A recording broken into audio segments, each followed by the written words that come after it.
Genesis 39. Now Joseph had been taken down to Egypt. Potiphar, an Egyptian who was one of Pharaoh's officials, the captain of the guard, bought him from the Ishmaelites who had taken him there. The Lord was with Joseph, so that he prospered, and he lived in the house of his Egyptian master. When his master saw that the Lord was with him, and that the Lord gave him success in everything he did, Joseph found favor in his eyes and became his attendant.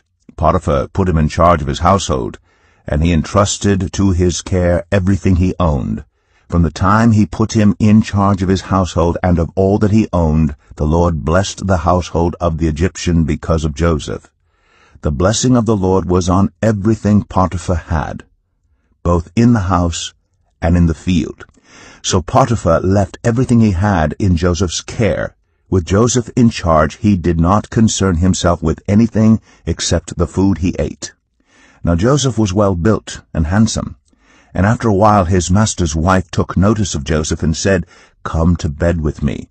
But he refused. With me in charge, he told her, "My master does not concern himself with anything in the house. Everything he owns he has entrusted to my care. No one is greater in this house than I am. My master has withheld nothing from me except you, because you are his wife. How then could I do such a wicked thing and sin against God?" And though she spoke to Joseph day after day, he refused to go to bed with her or even be with her. One day he went into the house to attend to his duties, and none of the household servants was inside. She caught him by his cloak and said, "Come to bed with me." But he left his cloak in her hand and ran out of the house. When she saw that he had left his cloak in her hand and had run out of the house, she called her household servants. "Look," she said to them, "this Hebrew has been brought to us to make sport of us. He came in here to sleep with me, but I screamed. When he heard me scream for help, he left his cloak beside me and ran out of the house." She kept his cloak beside her until his master came home.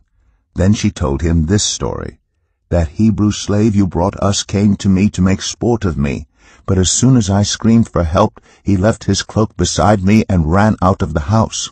When his master heard the story his wife told him, saying, "This is how your slave treated me," he burned with anger. Joseph's master took him and put him in prison, the place where the king's prisoners were confined. But while Joseph was there in the prison, the Lord was with him. He showed him kindness and granted him favor in the eyes of the prison warden. So the warden put Joseph in charge of all those held in the prison, and he was made responsible for all that was done there. The warden paid no attention to anything under Joseph's care, because the Lord was with Joseph and gave him success in whatever he did.